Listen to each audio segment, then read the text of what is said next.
बिस्मिल्लाहिर्रहमानिर्रहीम। अस्सलामु अलैकुम डियर स्टूडेंट्स, उम्मीद है आप सब खैरियत से होंगे।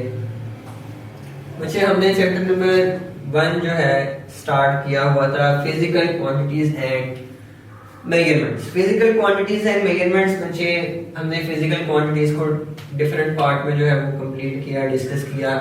मेजरमेंट्स को हम डिफरेंट पार्ट में हमने जो है वो स्टडी किया।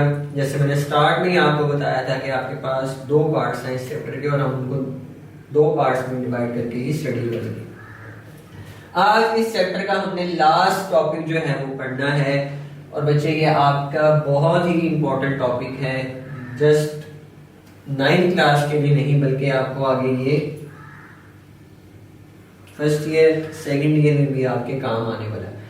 इस टॉपिक में से आपकी एक्सरसाइज में भी बहुत से क्वेश्चंस जो हैं वो मौजूद हैं और आपकी कुछ एग्जांपल्स भी हैं। आज हम इस टॉपिक को देखते हैं कि ये हमें किस बारे में इंफॉर्मेशन दे रहा है।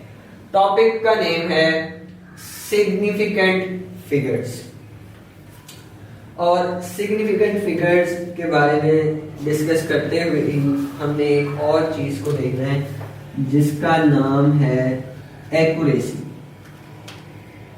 एक्यूरेसी या एक्यूरेट वर्ड हम कहाँ पे यूज करते हैं बच्चे, कि जहां पे हमने चेक करना होता है कि कोई चीज कितनी ठीक है या कितनी गलत है। इस चीज को चेक आउट करने के लिए हम यहाँ पे वर्ड एक डिफाइन करते हैं, एक्यूरेसी। अब एक्यूरेसी क्या है? फॉर एग्जांपल 2 पॉइंट्स है, point A and point B.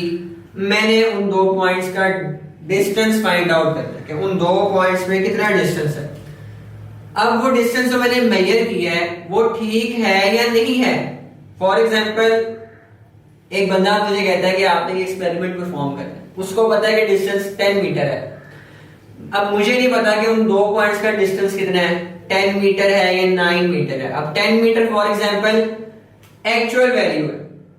अब मैं क्या करता हूं, जो जिसको मालूम ही नहीं है कि एक्चुअल वैल्यू 10 मीटर है, वो एक्सपेरिमेंट परफॉर्म करता हूं, डिस्टेंस निकालता हूं। तो बच्चे, जब मैंने डिस्टेंस निकाला वो 9.5 या 9 मीटर अगर आ रहा है, तो जितना मेरा एक्चुअल वैल्यू के करीब होगी ना मेरा आंसर, वो उतना क्या है, एक्यूरेट है। अगर 10 मीटर है वो बिल्कुल ही ठीक है। तो एक्यूरेसी क्या है कि आप एक्चुअल वैल्यू के कितना करीब आप उसके लायक कर। अब यहाँ पे एक्यूरेसी को इस तरह से उसने बताया कि आपकी एक्यूरेसी किन फैक्टर्स के ऊपर डिपेंड करती है। सिग्निफिकेंट फिगर्स की आपकी बुक में हेडिंग है, उसके नीचे ये एक पैराग्राफ की लास्ट लाइन है, on which factors accuracy depends. Accuracy hopes हो कि आप लोगों को जो है वो समझ आ गई हो। ये शॉर्ट क्वेश्चन आपको आ सकता है कि आपकी एक्यूरेसी डिपेंड किस पे कर रही है। बच्चे, आपकी एक्यूरेसी 3 फैक्टर्स पे डिपेंड करती है। क्वालिटी ऑफ मेजरिंग इंस्ट्रूमेंट, यानी जो आप वर्नियर कैलिपर जो हमने लास्ट लेक्चर में डिस्कस किया है, स्क्रू गेज, मीटर रॉड या आपके पास जो फिजिकल बैलेंस, बीम बैलेंस हैं, उनको यूज करके आप जो परफॉर्मेंस कर रहे हो वो आपका इंस्ट्रूमेंट ठीक है या नहीं है, उसकी क्वालिटी कैसी है, इसके ऊपर आपकी क्या चीज डिपेंड कर रही है, एक्यूरेसी। सेकंड आता है स्किल ऑफ द ऑब्जर्वर, कि जो एक्सपेरिमेंट परफॉर्म कर। फॉर एग्जांपल अगर एक कोई फिजिसिस्ट है जिसने एक्सपेरिमेंट परफॉर्म करना है, उसको पता है कि एक्सपेरिमेंट कैसे परफॉर्म होना है। अब वो एक्सपेरिमेंट परफॉर्म कर रहा है तो उसके पास स्किल है उसको परफॉर्म करने की, उसको पता है कि मैंने कौन कौन से तरीके यूज करने हैं। अब अगर स्किल उसकी ठीक नहीं है तो आपका एक्सपेरिमेंट भी ठीक नहीं होगा। तो आपके पर्सन की या आपके ऑब्जर्वर की स्किल के ऊपर भी एक्यूरेसी डिपेंड करती है। स्किल मींस कि उसको एक्सपेरिमेंट परफॉर्म करना आता है या नहीं आता। एंड लास्ट पे आता है कि नंबर ऑफ ऑब्जर्वेशंस, आपने कितनी दफा एक्सपेरिमेंट किया तो आपका आंसर आया, 2 दफा किया, 3 दफा किया या 4 दफा किया। ये आपका शॉर्ट क्वेश्चन आपको पेपर में आ सकता है, इसको आपने वहां पे मार्क आउट कर लेना है। अगेन स्टार्ट लेक्चर से मैं हर लेक्चर में ये बात बोलता हुआ आ रहा हूं कि आपने हर टॉपिक को बुक से रीड आउट लाजमी करना है, एक दफा गो थ्रू लाजमी करना है। आपका ही फायदा है, इसमें आपको चीजें ज्यादा बेहतर समझ आएंगी। अब हमारा टॉपिक जो है सिग्निफिकेंट फिगर्स, इसको हम देखते हैं कि सिग्निफिकेंट फिगर्स क्या चीज है। सबसे पहले इनकी डेफिनेशन जो है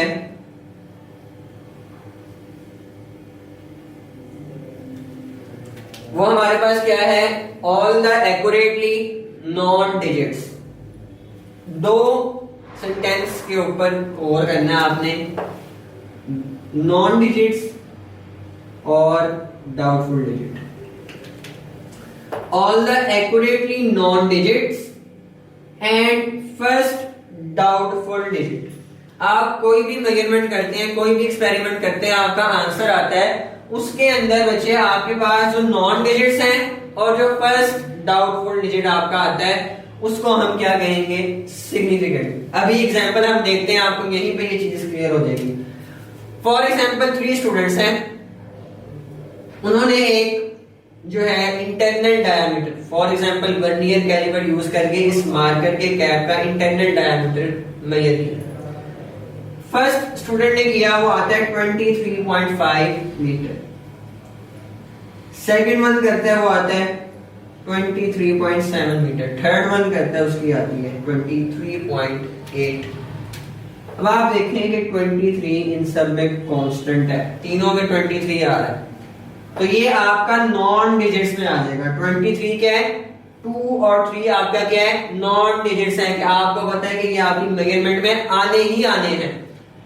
लेकिन इस डिजिट में डेसिमल पॉइंट के बाद जो डिजिट आ रहे हैं उसमें डाउट है कि वो एक दफा 5 आ रहा है, एक दफा 7 है, एक दफा 8 है, नेक्स्ट टाइम करते तो क्या पता 4 या 3 आता।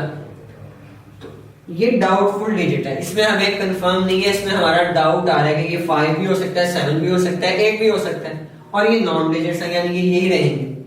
तो जो नॉन डिजिट्स और डाउटफुल डिजिट्स हैं, ये मिलकर क्या बना देते हैं, significant figures. Hope you get it कि सिग्निफिकेंट फिगर्स का मतलब क्या है, नंबर्स, डिजिट्स।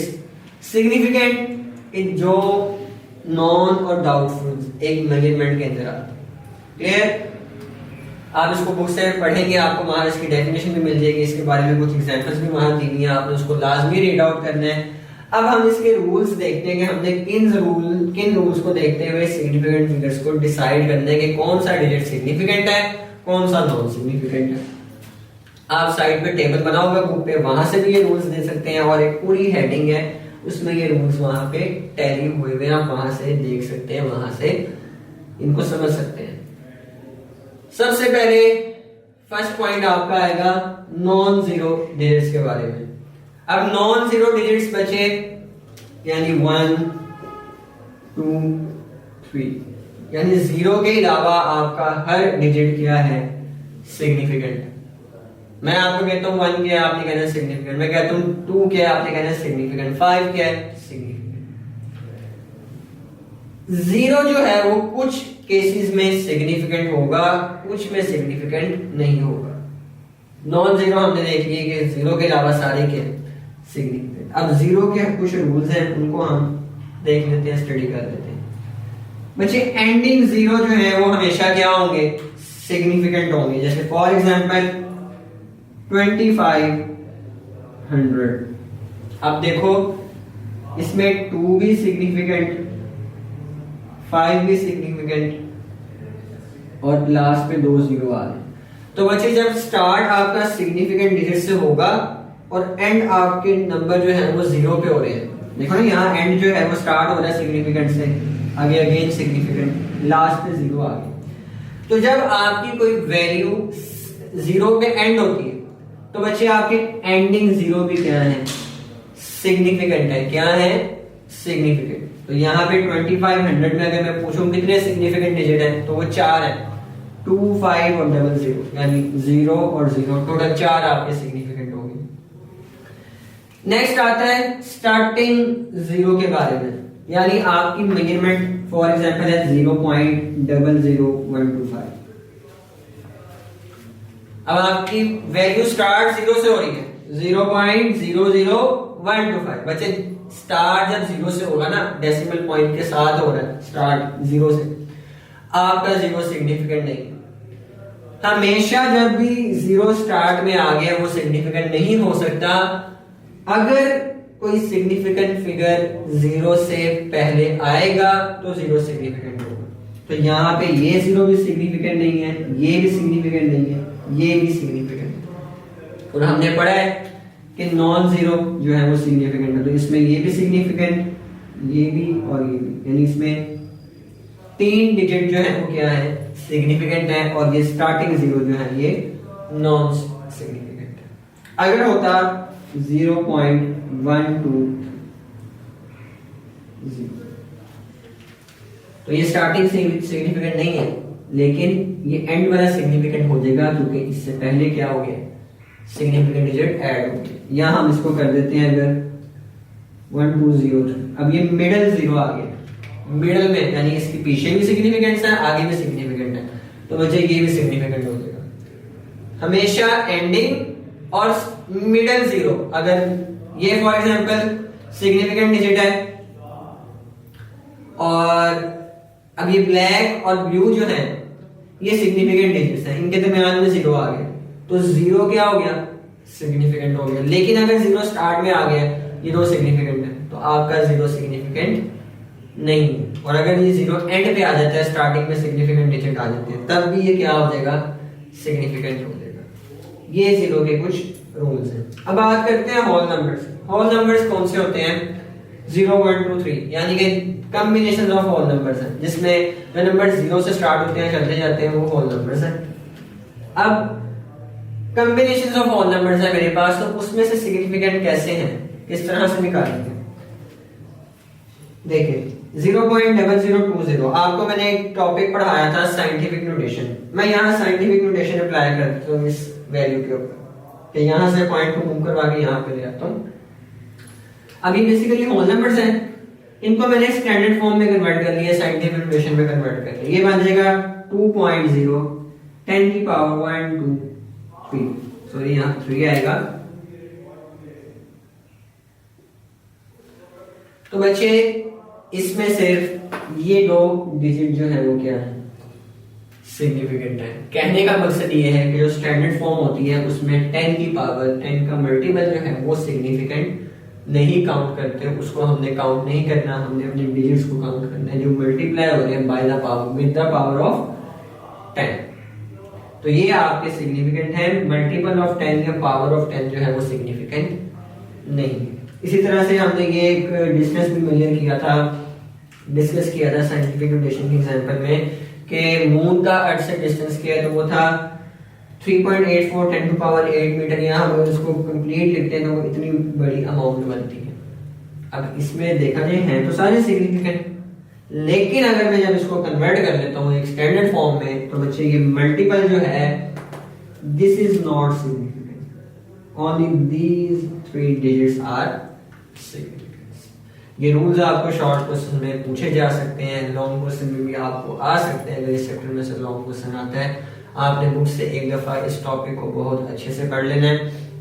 आपके कुछ क्वेश्चंस हैं एक्सरसाइज में और कुछ एग्जांपल है, इस टॉपिक के बाद एक एग्जांपल है, उसमें आपसे पूछा गया कि कितने सिग्निफिकेंट फिगर्स इन क्वांटिटीज में हैं। आप उसको देखें, उसके आंसर मेरे साथ कमेंट सेक्शन में जो है वहाँ शेयर करें। कोई क्वेश्चन है आपका तो मेरे से आप वहाँ पे पूछ सकते हैं। बाकी चैप्टर 1 जो हमारा है आज कंप्लीट हो गया। नेक्स्ट लेक्चर्स में हम इसकी एक्सरसाइज की तरफ मूव ऑन करेंगे और उसको बेहतर और अच्छे तरीके से समझने की कोशिश करेंगे। अपना बहुत सारा ख्याल रखिएगा। अल्लाह हाफिज।